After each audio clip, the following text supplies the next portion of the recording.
joining us now. We've actually got two for the price of one, which is a lot of fun. From the Miami Dolphins, fullback and team captain Alec Ingold, along with Dr. Fred Johnson, who I've spoken to in the past about culture building and locker rooms and how they relate to a kind of corporate boardrooms in terms of finding synergy. We're glad to have you both here on the show. It's a challenge as a radio host, so hopefully we're able to get a smooth flow here, guys. But thank you for a couple of minutes. Amy, it's a pleasure. It's good to talk to you again. So, Dr. Fred, why don't we start with you?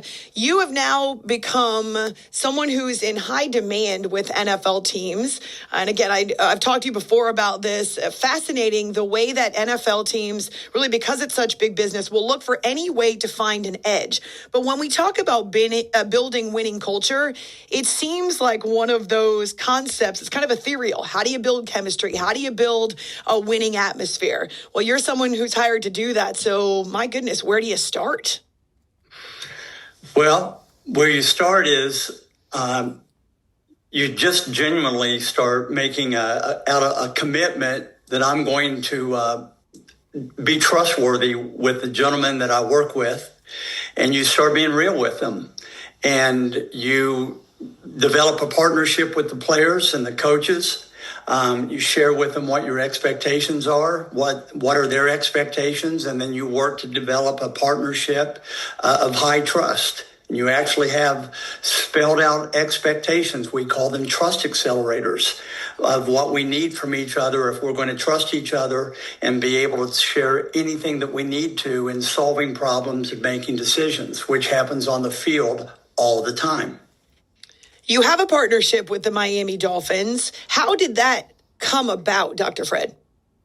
Well, I would say, first of all, it goes year to year. I'm pretty confident I'm going to be working with another team this year. I'm not at liberty to say who that is yet, but the NFL, it's a tight world, and they talk to each other. And if one person moves from one team to another, they're talking. They say, hey, you really need to check out this guy. He really helped us. And so that's how it happens. I've worked with 6 different teams, and every one of them were because of relationships I had with prior teams from other organizations. Alec, I'm sure at this point, you guys, as a locker room, you get a lot of different concepts that come in. Let's do this. Let's try this. How do we build a winning culture? How do we break through in the NFL when the competition's so tight? What was your reaction when you first heard about Dr. Fred and what he wanted to do with your locker room?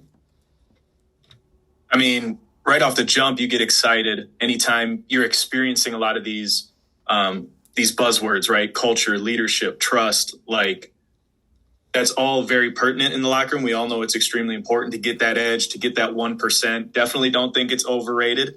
But being able to articulate that or have some literature or understanding, I think that's the foundational. Guys want to be educated. We want to be taught, and the best coaches are great educators. So why not educate yourself on people, on relationships, on the locker room? So that's where it got me excited. I kind of nerd out on this stuff, all mindset, but really getting down to the psychology of it and the research of it. Then you get to see your teammates succeed and help people be at their best when their best is required, which is everything football is about.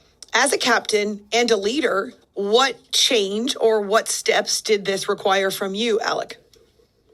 Amy, I think is going all in, full buy-in. Anytime you have coaching staff or a new play, the smallest little details to the biggest philosophies of an organization, you got to buy in, no hesitation.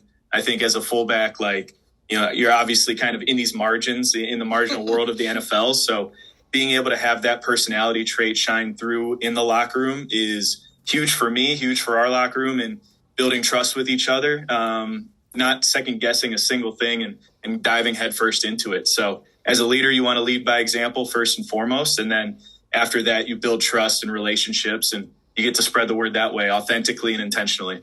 Did it take some convincing with some of your teammates or some of the guys in your locker room?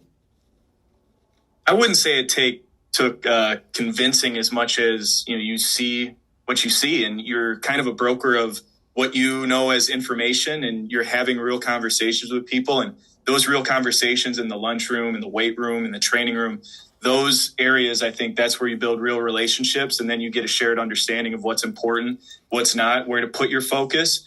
And just like a play, you got to train your focus. And that's what we do in the off season. That's what we do all the time. You don't see us out on Sundays. So training focus and where to put your mind and making sure that you're at the right spot, trusting the people next to you. I think it speaks for itself. And I think that's the most important thing, is giving it time and not hesitating or second guessing it for a second. Dr. Fred, when you get into a locker room, maybe there are some guys who could be early in their 20s, right? This might seem foo-foo to them, or might seem like it's this weird concept that doesn't work. How do you prove that the process is worth the time or worth the attempt? How do you break through? Well, first of all, I do things like I deliberately do not have an office. I make myself accessible to the places where they are the most comfortable. And as Alec just talked about, I hung out in the cafeteria. I hung out in the training room. I hung out on the sidelines, just letting people see me, and just showing people that you genuinely care about them as people, even more than you do as a football player. That catches their attention, because they're so used to being treated as an object, that when they see that you genuinely care about them, and that's your main agenda, they latch onto that, especially when they sense that you're sincere. How does a locker room compare with some of the work that you've done in corporate boardrooms? Well, it's very similar. You have in a team, you have leaders who are much more influential, both formally and informally, than others. You even in a boardroom, you may have a couple of toxic individuals who love chaos. And you don't give your power to them, and you create expectations, high expectations, for the people who have the highest level of influence on that board. And you literally say, this is what I need from you. And if we're going to have a great experience, now what do you need from me? So it's the building of a two-way relationship. And just like on a board, there are people in a 53-person team.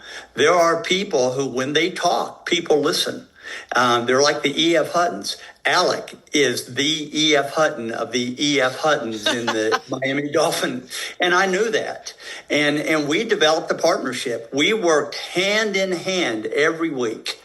We decided when we were going to meet, what were issues that came up. Hey, what adjustments do we need to make? I mean, we were partners. And that's one of the reasons why it worked, because Alec probably has the highest level of trust of anybody in that locker room. So when Alec said, this guy is the real deal, it got me, it allowed me to hit the ground running. So you really don't win in this unless one of the key players begins to speak on your behalf. And that's what Alec and some of the others began to do. Dr. Fred Johnson, Alec Ingold of the Miami Dolphins, talking about this partnership that's turning that locker room around, building culture that's authentic and that ultimately can lead to winning. That's the idea. It's Mad Dog Sports Radio Weekend. I'm Amy Lawrence. Alec, it's really different in professional sports in the last, say, 5 years or so, where athletes are more willing to speak out about mental health. How much is that talked about in your locker room? How important is it? I think one of our phrases is like, that kind of rings true, is if the man's right, if the man isn't right, the player never will be, right? And I think focusing on that is important, but at the end of the day, it's a performance-based industry, and we understand that. You got to embrace the reality of where you're at and what you're doing. So leaning into that, not trying to resist it, I think that's an extremely healthy way to do it. And just talking about the best practices a little bit more openly, I think that allows for that grit, that toughness, that discipline that we all love to see on the football field shine through, because we're taking care of it every single day. We are in the training room, in the weight room, getting bigger, faster, stronger out on the field. The same thing works with your mindset, your mentality, as well as the relationship and the people skills that we need to work on every single day. Every team, every season goes through some type of adversity. For the Dolphins, obviously for your offense, there's been some time where Tua has been unavailable, right? So missed games because of concussions, concerns about his health. You take the quarterback off the field, things look a whole lot different. But it doesn't have to be just adversity on the field. Every team kind of goes through that, hits a wall, maybe during a season. As a captain and as someone who's really committed to the culture, how do you help your team navigate adversity like that?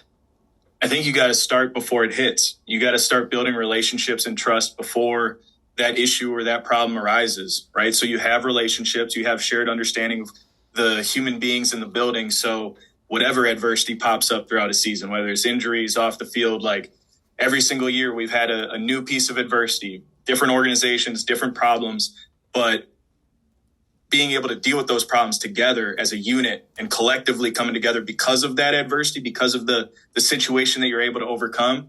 Those are the teams that win in December. Those are the teams that make runs in the playoffs. And it's no secret sauce, but man, you gotta lay that groundwork in April, in May, in June, when everyone's off and, doing their own thing in July right now. You got to trust that and then come back and hit the ground running. So whatever shows up, you're ready for it. How have you seen it change in your few seasons there in Miami? I think it's this unspoken, trust. I think it's taken time to develop, but I do think it's the people. It's the little things off the field. Obviously, we can get in the playbook. You study that day in, day out. But you got a good core here that's been around for 3 to 4 years now. Some continuity there that allows for building blocks to be known. So you aren't starting from the first install every single time and trying to figure out this new vocabulary or this new language. And I think that helps accelerate the trust in the people that are able to make those plays on the piece of paper come to life on the field. Your coach, he's unique. There isn't anybody else like him in the NFL. Even as a member of the dark side, the media, we can see and hear that. How much does he have to do with this whole process? I love the fact that he's him and he's not trying to be anybody else. I love that about Coach. And I think that's the new wave, right? Whatever you do or believe or say, having consistency with that and being able to lean into who you are as your authentic self, that's the quickest way to build trust. I think that's the quickest way to lead nowadays. And I think that's why we all love all the media clippings, all the press clippings. Like that's what we see every single day. It's consistent and that allows for you to go and run through a wall for that guy on Sundays. Dr. Fred, I know that when I teach my students at Syracuse about radio, about working in this business, one of the most popular classes that I teach, or one of the most popular topics, is social media, because it's so all-encompassing and all-consuming now in 2025. How much do you address social media with a locker room when you're talking about culture? We talk a lot about it. We talk about that can be what you say on social media, especially in a time of high emotion, can be a permanent record of a time of temporary stupidity. And you don't want those moments. And so we tell people, we call it Gear 2. Gear 1 is when the event is happening.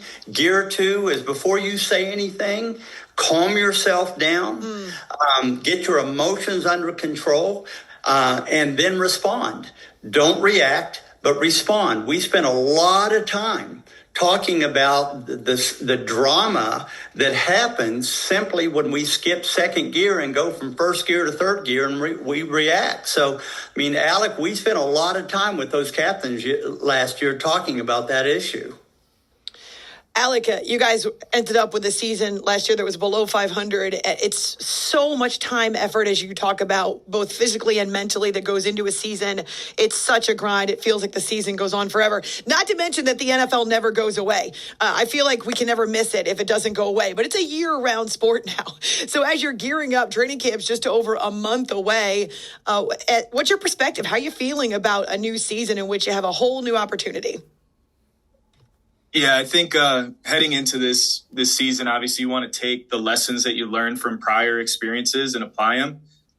But the biggest thing for the off season, in my opinion, is building that foundation to give yourself a chance to start off hot at the beginning of the year. And I think that's what we did. A lot of guys showing up, being intentional, being deliberate, But, I think at the end of the day, every season's a new season. there's a lot of turnover. There's a lot of new faces in the building. And I think having a sense of urgency right off the bat, knowing that you're under 500, didn't hit those marks that you wanted to last year, allows for a little bit of extra motivation, maybe a little extra fuel in the tank to make sure everyone's dialed in, just that extra nth degree to make sure we're doing everything we can to do what we need to do and set those expectations and deliver. That's what it's all about. You're not old, obviously, but you do have a few years as 28 years old, being in the league now for a couple of different teams, too. That gives you a unique perspective. How do you get rookies up to speed, especially the ones that are going to play key roles? Yeah, there's a great piece of advice I got from a mentor of mine that was a little bit older in the league, Brandon Copeland. He played 9 years in the league, and he said, treat those rookies the golden rule, treat people how you want to be treated. Nice. He's like, let's go to the platinum rule. Let's go and treat those guys how they need to be treated. So building a relationship, understanding where those rookies are from, the draft status, where they went to college, and truly getting to know them and treating them how they need to be treated, I think it's a minute detail, but I think that makes all the difference in the world, and making sure you're building trust with those guys. We're going to need a lot of our rookies to play and do a lot of great things, and they showed up. And obviously, OTAs is just a small sample size, but You're really excited about the work and the group that we brought into the building and for a healthy and fun 2025. You mentioned continuity. We see such incredible turnover in the NFL and really all of pro sports. It can undermine anything that a team is trying to do or a locker room wants to do. You've been in a couple of different places. Without giving us any specifics, have you been in a situation where the culture isn't positive, where it's actually been more counterproductive to the whole goal of winning? So contrasting that with what Dr. Fred is doing in your locker room now? Yeah, I think every locker room every year is different. So some are good, some are bad, some are tough. You never really know until you get out on the field and you get tested, right? In the off season, everyone's excited, everyone's motivated, and you don't know until you get tested against another team that's been doing the same stuff with the same schedule. I think those teams that are able to deal with those measuring sticks lean into that discomfort of getting tested, going on the road, whether it was a COVID year or a contract year for some individuals, or coming off a great season or a bad season. Whatever you had prior, those experiences, and being able to use it to your advantage to collectively move a guy forward or a team forward, I think that's what culture is. And yeah, you have a different one every single year, and that's the challenge. But that's also the beauty of what we love to see in sports. You see these high-rising teams. The Commanders for last year, for example, being able to have young coaches, new coach, young roster, and they're able to accelerate through it. And you have some older teams that are able to, the LA Rams when they won a Super Bowl. So there's a million ways to skin a cat. There's a million ways to do it. And you never really know until you get right into the middle of it, which is what we all love to see on Sundays, any given Sunday, right? Yes, absolutely. I'm not going to bring that up with my cat, by the way. Dr. Fred, before I let you go, how much joy do you get out of not just a partnership with a captain who can make a difference in the locker room, but seeing it work, seeing this process work for a team that is buying in? It is, you use the word joy. It is joyful. When they call you for matters that have nothing to do with football, issues that they're sharing with you because of the level of trust, and you're able to become a deep mentor of them, that's when it really is all worth the effort to build trust with these players. I love it, and that's why I keep doing it. And it just lights me up. And I can't say enough the joy that it gives me. Well, like everybody else, the NFL has got that Midas touch. It sucks you in, and once you've got the bug, you really can't ever get rid of it. So Dr. Fred Johnson, along with Miami Dolphins captain and fullback Alec Ingold, it's kind of neat to hear about this process behind the scenes. Alec, stay healthy this season, number one. Thanks so much for a couple of minutes. And Dr. Fred, we got to keep meeting like this. These are fun conversations. Thanks again. Amy, you are my favorite interviewer, and I mean that. I love, and anytime that you want to, I'm here for you. Awesome. And I thank you. You've been good to me. You've been good to InitiativeOne, and any way that I can support you, you are just awesome. Thank you. Oh, thank you so much. Alec, thank you too. It's good to talk to you. Great to see you, Amy. I appreciate you. Appreciate the time. Good to see you, Alec. So neat process to hear about from the inside, right? Because we talk about winning culture and we talk about building that chemistry in a locker room, but how do you do it? It's not as easy as it sounds. As Alec points out, every locker room has its own challenges. You've got a bazillion different personalities that have to mesh. Then you get the adversity part. How do you get, and you think about the size of an NFL roster, how do you get a group of men that large, not to mention all the coaches, all the various nutritionists and sports psychologists and the recovery specialists, the science aspect. How do you get that group, a group of that size, all on the same page? But not just all on the same page, moving forward together. I think it's fascinating as someone who really enjoys kind of the psychology aspect of sports. Dr. Fred and I have done a couple of different conversations. It's amazing that that man can walk into a locker room, find a partner or two, have a coach who's on board, and you can see transformation that really plays out on the field.